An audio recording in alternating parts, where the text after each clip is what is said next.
of course, the bottom from this vertex. Okay, that is the deepest point. If you look at this side, height is not the same there, but here in this case, when you say the water is 40 feet deep, we want to mean that the water surface is 40 feet above the vertex, the bottom. Okay, the bottom vertex. That will be what we mean by depth, or how deep it is on this problem. Okay. All right. So how do you do this now? How do you do this? So now what we're going to do is, now here this is the shape of the tank. At any point in time, we want to look at the water. You want to look at the water. The water level is going to, the water in the tank is going to be shaped like this. The water is going to be shaped like this.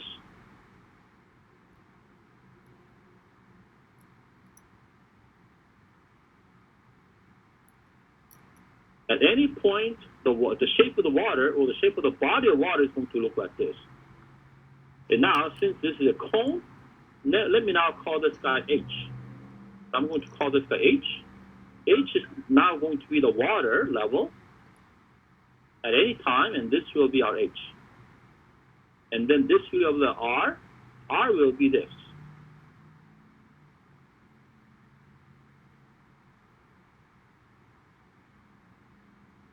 Now note that R is not the same as 60, and this small h is not the same as the 90.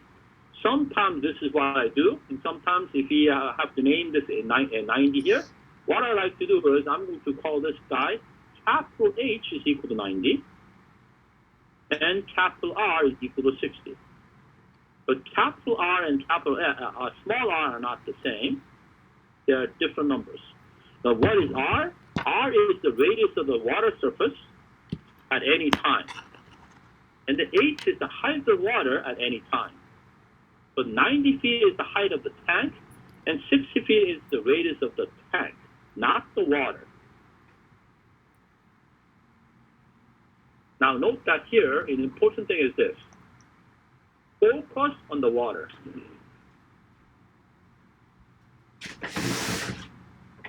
Of the water, not the tank.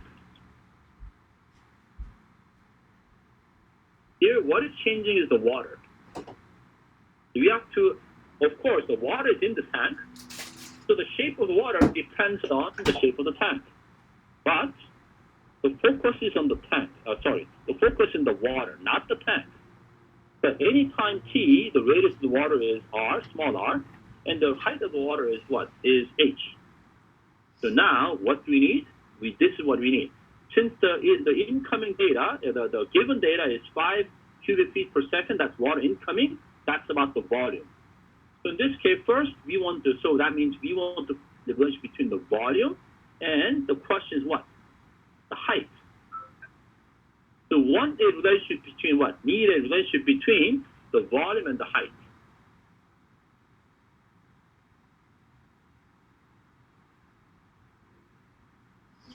Need a relation between what? Volume and height. That's what we need. The volume of the tank, the volume of the body of water, volume of the water, that is the volume of what? Water. Of water, and the height of the water.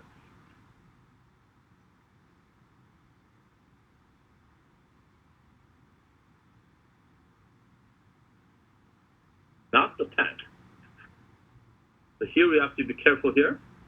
We want the ridge between the volume and the height of the water, not the tank. Now, what is the volume of this cone? Do we know the volume of this cone? Yeah, we need to have volume of this cone. The volume is equal to, let me write it here. Let me write this in red. The volume of the tank is what? This. Is volume is equal to, how about this? Wish I could have written this guy down to the right. Anyway, I cannot move this again anymore. So let me just write on the right side.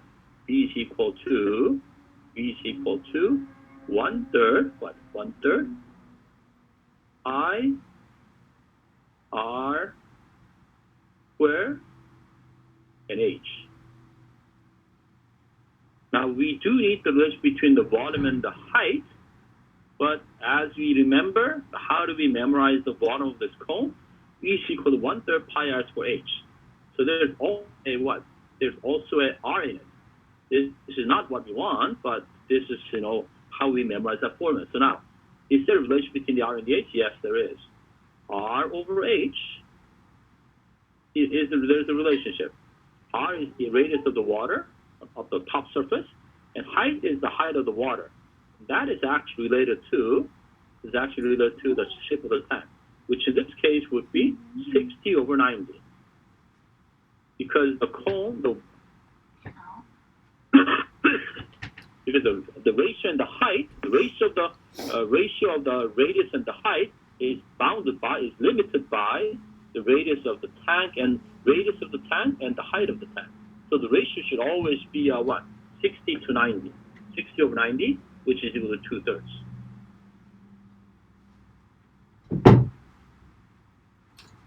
So what is the given condition? The given condition is that the dVdt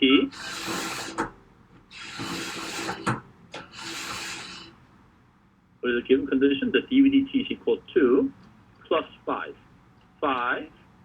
cubic feet per second. You have this. So what is the question? The question is what? dHdt. Find dHdt. Find dHdt. You find dHdt, what? Find dHdt. Find dHdt when what? When what? When H is 40 feet.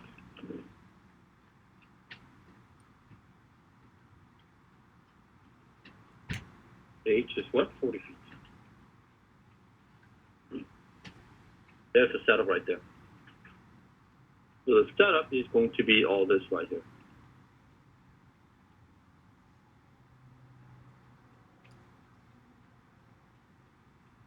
This will be the complete setup. Setup, let me write setup. Setup, this is not the setup.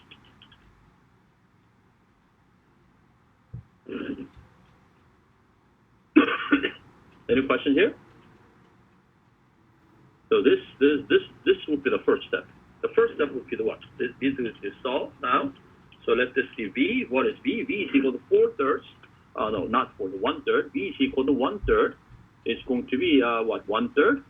1/3 I, and then pi, and then what? How about R square times H? Now we want to find the relation between V and the H, and we have the R here because that's how we usually memorize the formula. But now if you look at this second equation right here, this is now the constraint. Note that V is equal to 1/3 pi R square H has what? Has 3 variables. So we do have 2 conditions, and the 2 conditions are like this. The second condition looks different from what the first condition looks a little bit different, but anyway, this is still a condition. It's an algebraic condition. And the third one is actually this is like the derivative condition, but this is just an algebraic condition. Okay, so now R is equal to 2/3 H. So what we can do is we can replace this R and then say this is what 2/3 times H. And when you do that, then now we get the relationship between what? V and the H. So what we have is V is equal to 1/3 pi. So this is pi over 3. No, is it pi over 3? No, what is this? This is equal to 2 squared is 4. So we end up getting 4 pi over 3. So we end up getting 4 pi over 3. 4 pi over is it 3? So 4 pi over 27. We actually have 4 pi over 27. So 4 pi over 27 is a 2 cube is 3 squared is 9, and then the 4 pi over 27, and then we have H cubed. So now we have a relation between V and the H directly. And then now what you do is you now take the derivative of both sides, and when you take after we take the derivative of both sides, we have this condition right here, the rate, and we have the time condition right here. And then using all that, you can find the dH/dt.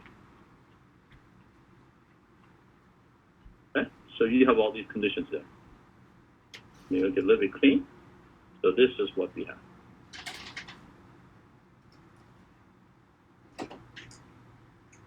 Questions here? So the rest of it is the easy part. The hardest part is this part right here, is getting the setup. Now, what I'd like to tell you is, if you look at the volume here, the V is the volume. The V is what? Here, what is the V? V is equal to the water. The volume of what? Volume of water, not the tank. Not the tank. Although they are kind of related, they're not the same. So again, the V is the volume of the water. That is the volume of the body of water, and the body of water is in the shape of it. It's in the shape of a cylinder. In the shape of a cone. So why is that we have the bottom of the cone? Do you know why is the bottom of the cone? So this is V right here. Let me write it down over here. V is the volume. V is equal to the volume of the cone. Volume of the cone. Volume of the cone. For which cone? The cone. Because that's the body of the water, not because of the tank. So I just want to let you know, we are using the bottom of the cone. Why is it the bottom of the cone? Not because the tank is in the shape of a cone, but the water is in the shape of a cone, and that is very important. So again, the focus is what? The water, not the tank. Even though the tank is going to determine how the water is going to be shaped here. Of course, the thing is going to change. So this here, now I'm going to save all this. Any question on this? Again, only one last step is all you have to differentiate this, and then you get the answer, and that's the easy part, right? So this is the hard part right here, getting up to this point. So what I'm going to do is I'm going to save this, and I'm going to clear all this. Now let's say if we have a tank in the other way. Let's say the tank looks like this. And then the water is coming this way. Water is coming this way. And the water is now filled in this manner. It's going to be filled in this manner. Like this. And then it's going to be like this. Because if the tank is in this shape, the water is going to be filled in this way. So if the problem is like this, then do you think we will have to use the bottom of a cone? So in this case, do we use the bottom of the cone in this case? Use the bottom of cone? Yes or no? Do you think we'll be using the bottom of the cone in this case? No.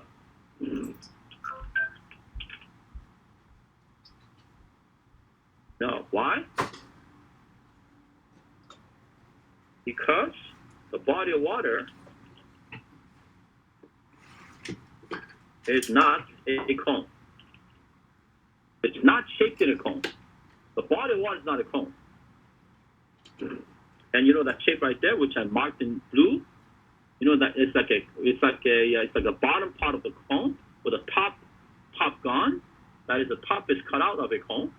If the top of the cone is cut out, and then we only have this bottom shape right here.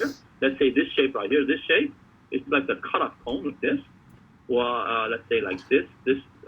Again, this right here. This shape, you know what this is called? What kind of a shape is this called? You know? This kind of shape of solid, you know what we call? This is called a frustum.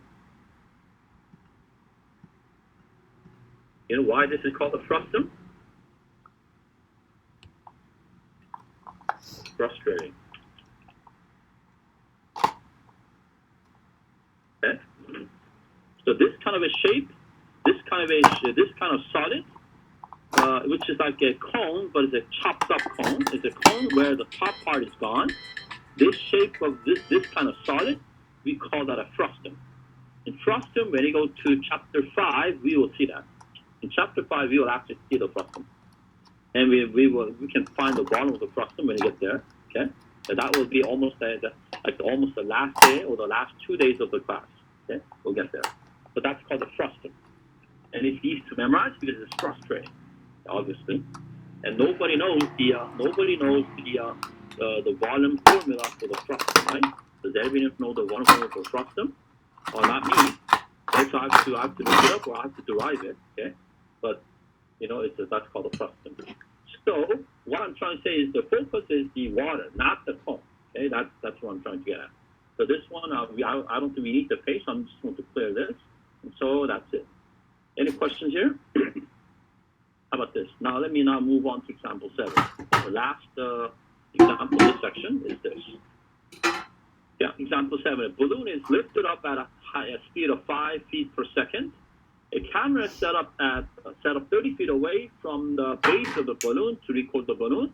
How fast the angle of elevation of the camera increasing when the balloon is 40 feet above the ground? Okay, so here is a balloon, and the camera is watching the balloon. So let's see what the question is. So what I'm going to do is I'm going to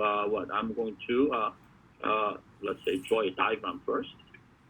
So let me draw a diagram. So we have ground here, and we have a what? We have a balloon. So we have a balloon. So do you like my balloon? And the balloon started from here, and it's going up. And by the way, that balloon, the shape is like the balloon kind of looks like a cupcake, right? Sometimes I call this a cupcake. This is like a flying cupcake, right? A flying cupcake, or a flying balloon. So there's a balloon right there. So you can ride this balloon right here. I never rode a balloon. I wish I can ride the balloon someday. That would be fun, right? So anyway, that will be my hope, to ride a balloon someday when I have time and money. Okay, anyway, so the balloon is going up. And now what has happened is we have a camera here. So at this point, over here, we have a camera set up. So how do we draw a camera? So we have a camera here, a camera like this, camera, and then we have a camera here. And then its camera is now looking that way. It's looking at the balloon. And this is a right angle. We assume that the balloon is going straight up, vertically, okay? Okay, so now let's see what's going on. Okay, the balloon is lifted up at the speed of 5 feet per second. So this balloon is going up like this, going up vertically at 5 feet per second. Oops, I think I need to change my font here. The 5 feet per second. So this is what I'm going to do is this.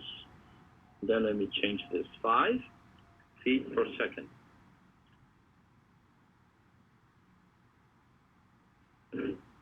And then what else do you know?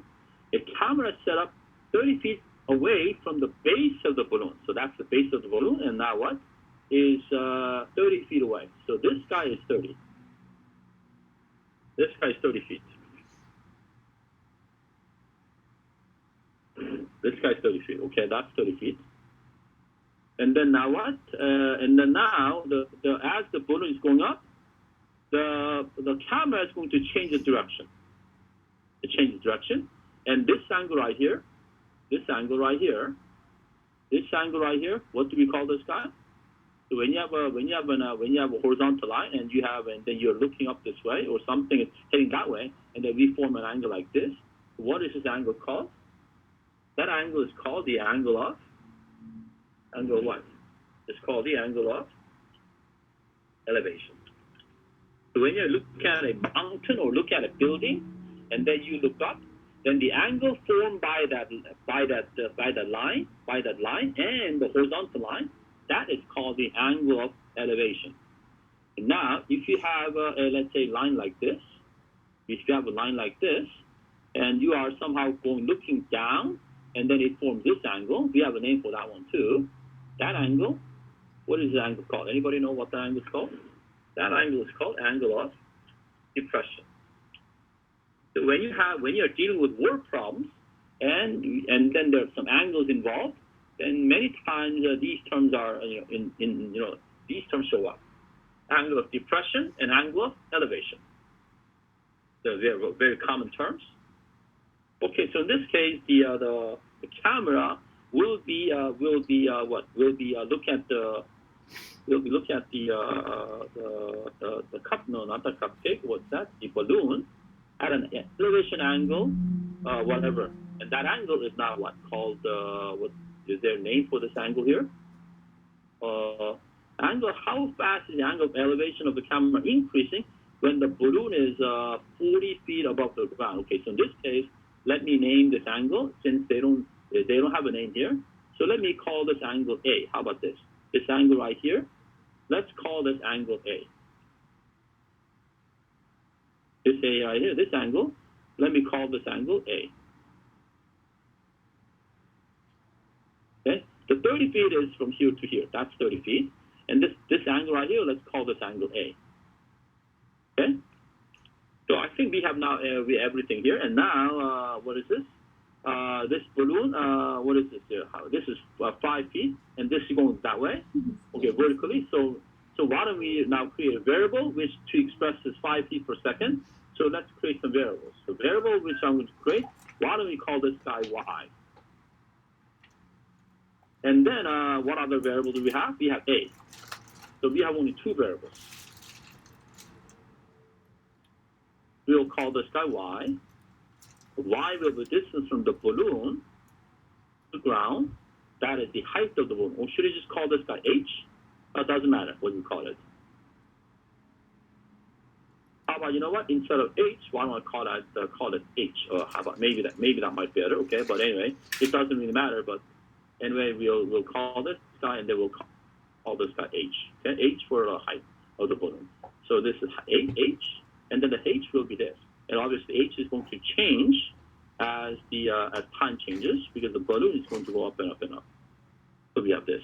So now let's look at a diagram here. So if you look at the diagram here, this is how the diagram looks like. And what do we have? We have h over here. And we have what? We have, this is 30, the constant. And then this guy is theta. And the only variables we need on this problem are theta and sorry, not theta. I actually call this guy A to make my life easier. So I call this angle A. So these are the only variables we need, A and the H.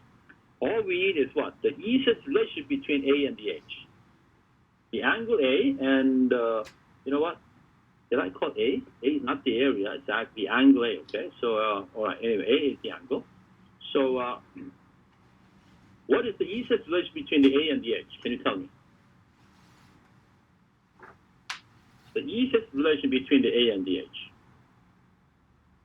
What trig function is going to relate the A? Is going to relate the A and the H, and maybe we can use the psi 30. 30 is fixed because it's free. Yeah, it's not a variable, so we only use 30 instead of using the hypotenuse. Hypotenuse we don't know; it's varying. So since this side is the bottom side is 30, we can use that 30. That would be nice. Okay. So what is the simplest relation between the A and the H? Which trig function do you think we should apply here? Tangent, that's right. Tangent will be a good relationship. Again, any relation between the H and the A will do. Okay? Any relationship. So in this case, how about tangent A is equal to what? H over 30? Yep, that's good. So this is what? This is H over, and then this is 30. Yes, that's good. H over 30. So that is the relationship right there. And now, the setup is going to look like this. So this equation has H and A. It looks like we only need one condition. What is the given condition? The given condition is that this balloon is going up. That means H is actually increasing. So what we have is dH dt. dH dt is going up. dH dt is going up. At what? At 5 feet per second. 5 feet per second. So this will be what? 5 feet per second. 5 feet per second. Okay, that's that. And then now, what is the question? The question is, how fast is this angle changing? Angle of elevation changing. We want to know how fast is A changing. That is find. Find what? Find dA dt. It's dA dt. dA dt. By the way, dt, basically, A is not the area. A is, okay? So maybe I should have called it, I would normally call it theta, but I'm typing, so I just call it A for my convenience, okay? So the dA dt, angle is the A, is the angle of elevation. Find dA dt when what? When what? When the height is what? When the balloon is how high? When the balloon is 40 feet above the ground.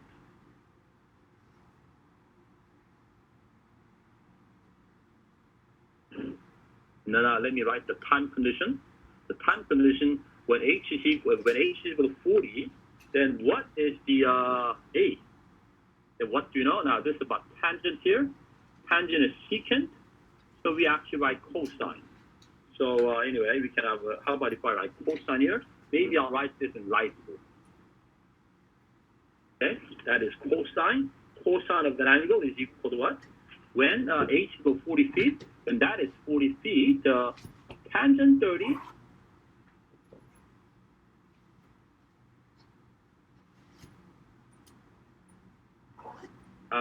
Let me see. You know what? Let me just write that time condition a little bit later. Okay. So when he solve it, we'll get the time condition. Okay. So we'll see. Okay. So this is the time condition right here, and the setup is now complete. So the setup is now complete. The setup is like this, and this is it.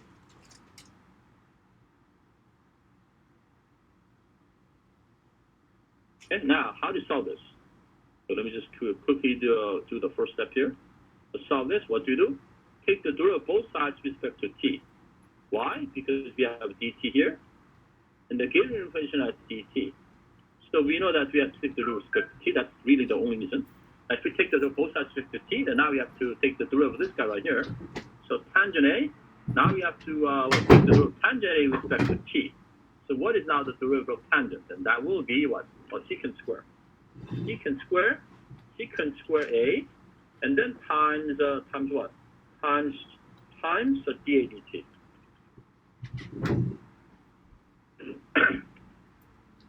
So this is equal to dA dt. dA dt. It's going to look like this.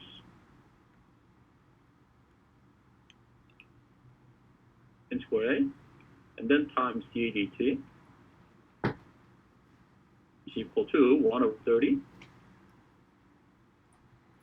times dH dt.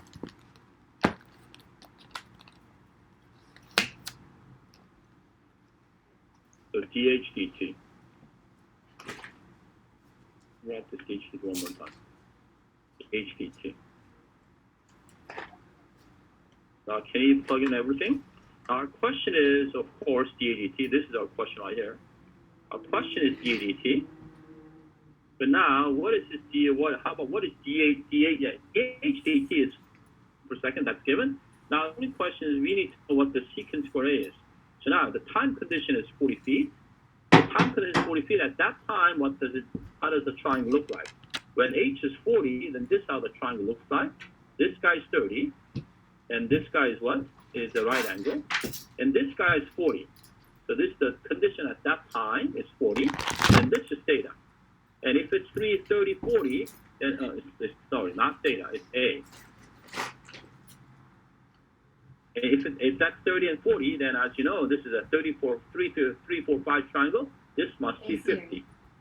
So now, if this is 50, then the question is, what is that secant A? Well, in order to know secant A, we need to know what cosine A is. So let me write it down. What is, in this case, what is cosine A? Cosine of A. What is cosine of A? Cosine of A is equal to 3 over 5. And therefore, what is now secant of A? So in this case, cosine of A becomes 3 over 5. The cosine of A is 3 over 5. And now what? Secant of A is what? Secant of A is therefore 5 over 3. So this is the time condition. So now we are ready to plug in the time here. Plug in we got the time for substitution for all the given information. So secant squared A will now be 24 over 9. No worries. Because you have a square, then times dA dt. That's what we're looking for. dA dt is this.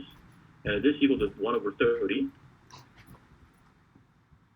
And what is dH dt? dH dt is what? Is 5. So from here on, you can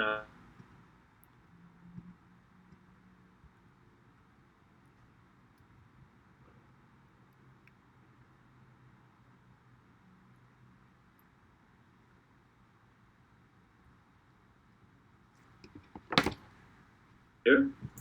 So this here, if you multiply both sides by 9 over 25, what happens here? Yeah, we get this is 2, 3, or we get 3 over 50. We get 3 over 50. You get 3 over 50. So 3 over 50. So let me write this down. We get 3 over 50. Now, what is the unit of the 3 over 50? Can somebody tell me? What is the unit of 3 over 50? This is actually equal to 0.06. 0.06, 0.06, 0.61. Somebody tell me the unit. Is it radian per second? This is radians per second exactly. Now note that this is radians per second, and now the question is this: radians per second is correct. But now let's say if you solve a problem like this, and then you tell your friend that the angle is going to change at 0.06 radians per second, do you think your friend is going to understand that? Will your friend understand radians? Or will your friend be mad at you? I think your friend is going to get mad at you, right? Because your friend is only going to understand what? What unit? What unit of angle does your friend understand? Degrees. That's the only thing your friend knows. So we want to know how fast this angle is changing in degrees. Not in radians. Nobody knows radians, right? That's why when you read a newspaper and you have something like this, then nobody will, no reporter is going to mention radians. Nobody will understand radians, right?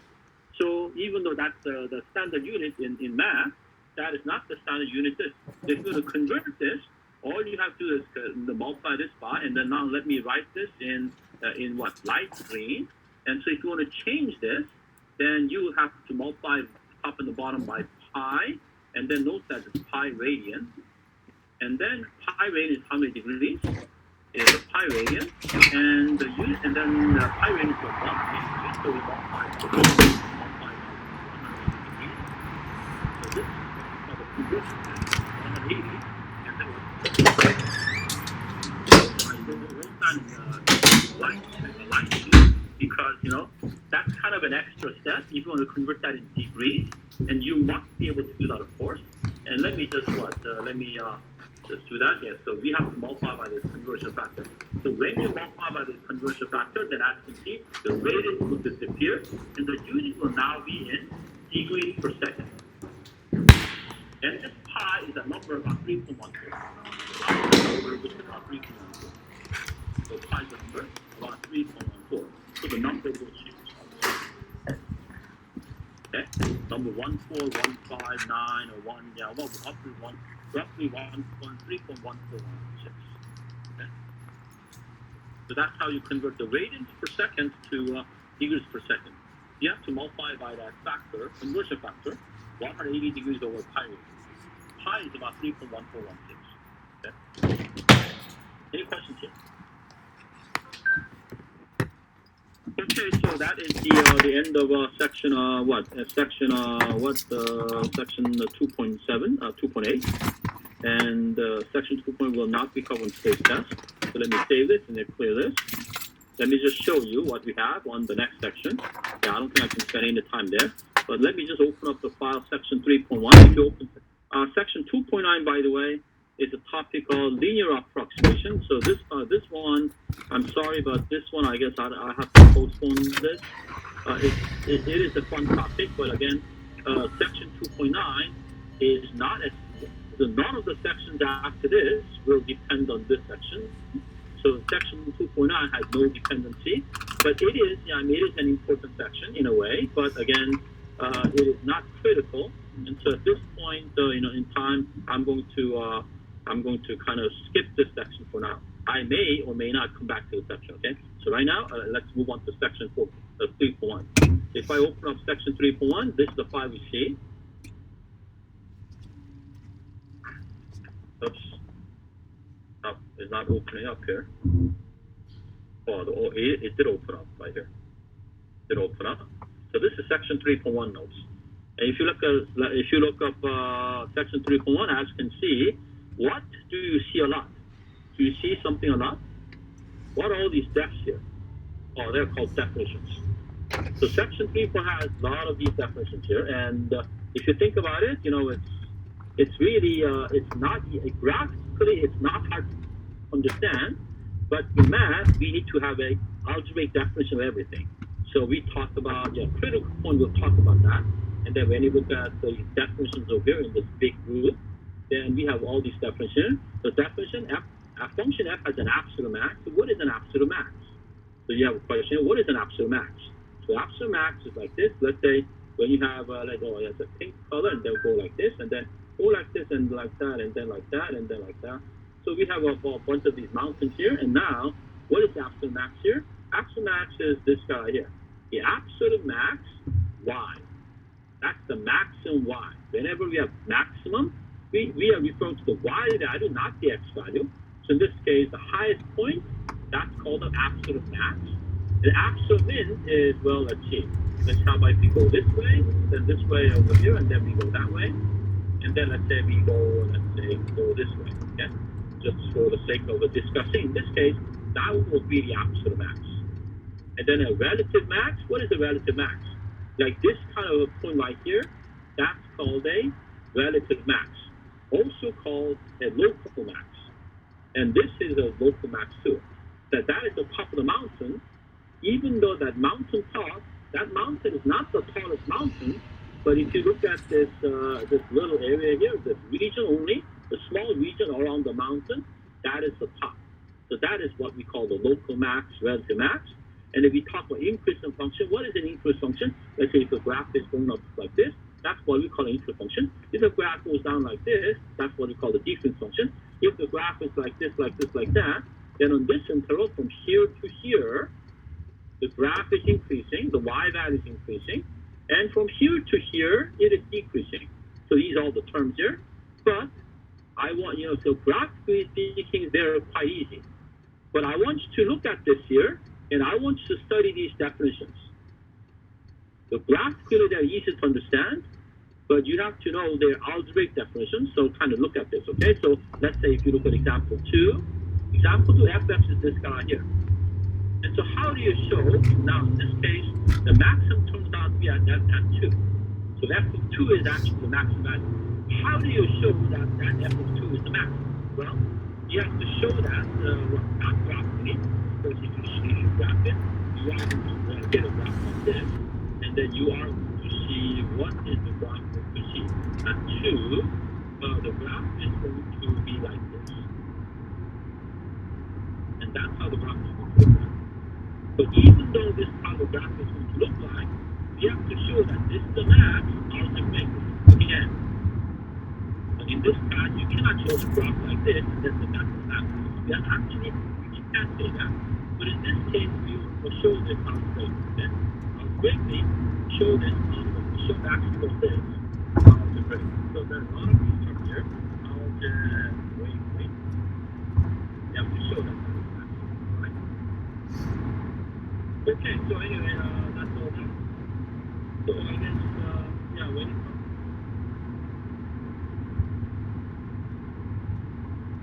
comes to this, one time the other book, that's more fun. I'm just that all of you will try, right? Okay, so I guess I'll finish the class today, and hopefully take a test today. All of you must take the test before 8 a.m. Sorry, not 8 a.m. 8 p.m. so that we finish the test by 10:30 p.m. And some other people, you have to start the test much earlier. Okay? So you have to, you have to start the test much earlier, around 6 o'clock, 5:30 or something. Okay? For those of you who have work. Okay, so let's start here. Any questions before I finish the class? Yeah, I believe it said that the final hour would be 11:55. Yeah, but the time due is actually 10:30. Okay. Yeah, I put some leeway there, but again, don't trust the time available, because if I make the time available till 11:55, if I make the time available at 10:30, you know what's really going to happen? At 10:30, it's going to shut down. Is that what do you think that's what I should do? Let's say you start at 10 a.m. at 10 p.m. and then if I make the test available at 10:30, that's the due time. Then what is really going to happen is at 10:30, the system is going to shut down. And now that is not what I want. Do you know what I'm saying? And so that's why I put the time at 11:55 to give you some leeway for those of you who are late. But if you actually finish at that time, it will be considered late. It will be considered late. I just didn't want the system to shut down at 10:30. If the system shut down at 10:30, then so about 10. Well, many of you will send me emails and everything. The system went down, and so I couldn't do the test and this and that. I cannot handle those problems there.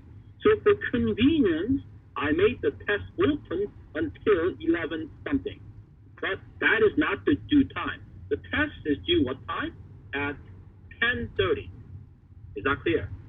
Test is what? Let me write this down. Test is due at 10:30 p.m. All right, is that clear? I made it a small bit of leeway for those of you who are late. I will accept late, but there may be a penalty. Late test may have a late test may have a penalty.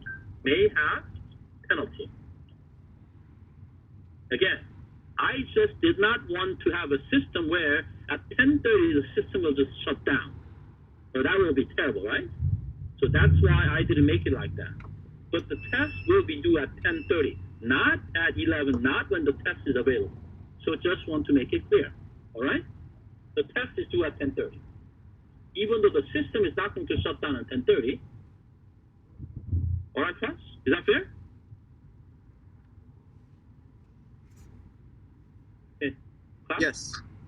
It is? Did you want me to shut down the test at 10:30? Then at that time, you know what's going to happen? The test is going to shut down. Do you think that's a good idea? I think that's a little bit too much, right? So I'm going to accept